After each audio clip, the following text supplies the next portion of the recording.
If you listen to the media, including some of the so-called right-wing press, they say Sadiq Khan is all over the place when it comes to net zero's ULEZ policy. But actually, I don't think he's all over the place. He's already doing whatever he wants, most of it in secret. You had the consultation, he rigged the results of that, the outcome. He's going against the will of the people in local areas in London. Now, thanks to some footage that we have from City Hall, thanks to Polytunes, for pointing out this story. This is about Sadiq Khan taking it to a whole new level. So we've got all these cameras that he's set up across London and preparing us for ULEZ. At the same time, you had the congestion charge, obviously, which was already in place, and they had cameras for that as well. And road charges are coming at some point, apparently. There's a discussion between Peter Fortune, a very good Conservative Assembly member, and Sadiq Khan. I'm going to show you the video now because it's about the existing cameras, the ULEZ cameras that have been brought down by some people in London. They're cutting off the cameras, they're getting rid of them, and they're asking him, what is the plan? Firstly, do you have a plan B or not? This is quite interesting. Let's watch the first clip, which is about whether Sadiq Khan will issue the number of cameras that have been destroyed. The answer is no. Whilst not everyone will agree with this policy, I know that it's a very small minority of those who participate in criminal activities. Having taken advice from policing partners and others, TfL has taken the position that it will not be releasing information about the number of cameras that have been subject to criminal damage. Okay, thank you for that answer. Nothing works, does it? But we'll pile through. Yeah, as usual, nothing has changed. Nothing has changed. But it takes it to the next part, which is about the plan B. Do you have a plan B in case, obviously there's a court case going on right now, and ULEZ expansion is supposed to become in place at the end of August, well, at some point in August.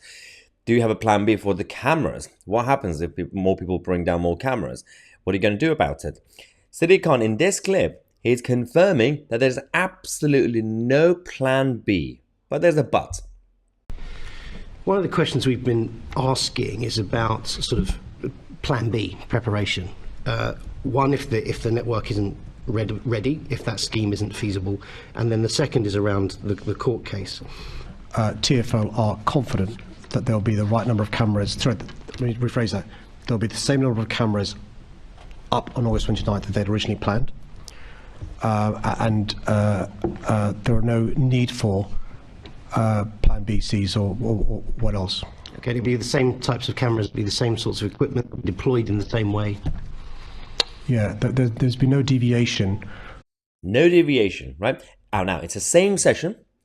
Later that day, actually during the same questioning from Peter Fortune, it was exposed that Sadiq Khan and City Hall and Transport for London, TfL, are already preparing for plan B and C and D, and that includes spy cameras in mobile vans. So they're going to have vans going around to spy on people in London, especially when it comes to ULEZ and everything else. Again, preparing it for road charges, pay per mile schemes and everything else like that. He forgot that 2 minutes before, he said there's absolutely no plan B. We're just going to use these existing cameras. But he said, well, actually, TfL are already ready to use their mobile vans to go and spy on people. We've already done that with congestion charge. Everything's normal. I'll read some of it. It says TfL took steps to prepare for the contingency of an approved scheme, which included placing orders of components, etc., etc., etc. And it confirms that, as we talked about, that procurement started in April 2020. So that was 1 month before the consultation started, 4 months before it closed, and over a year before it was due to start. Are there any other new procurement processes going on to support the ULEZ expansion? I'll hold me across that detail, but can I just give you, if it helps you with your concerns, in previous schemes, if it helps you, and it's relevant to this point, so with the C charge and with ULEZ, there is a possibility, again, I'm not with the specifics if it applies here, for there to be mobile cameras as well. And so if your concern is, with the congestion charge, if you remember, there are possibilities of working around and not being caught by the cameras, if you remember. And so I remember from memory, when the congestion charge first came in, there were mobile cameras as well. So if that was your concern in relation to loopholes or routes and stuff, it's not their first rodeo. They've done this before in relation to those sorts of schemes. But again, I'm more than happy for you to receive a direct briefing from TfL rather than going through me. It's not their first rodeo, TfL. Okay, so on the one hand, he basically says, I'm not going to confirm it, but yeah, that we already have options. We're going to go with mobile vans and cameras just going around to protect the cameras and, of course, find it easier to control people in London.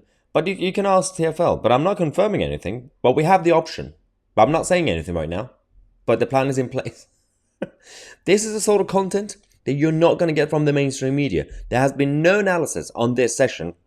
That was obviously a few days ago. There has been no discussion whether on the old corporate media or the new mainstream media channels that we've had in recent, last couple of years. The newspapers are sometimes good about it. For example, they got the Mail and the Sun trying to find stories about this issue. But again, we're not going to be able to have a proper discussion in the country when the debate has been shut down.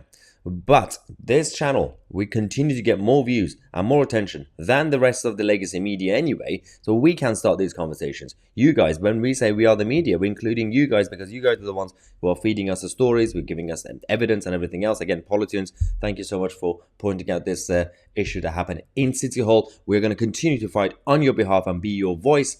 Subscribe to the channel. I'm Mahyar Tousi, and we are the media.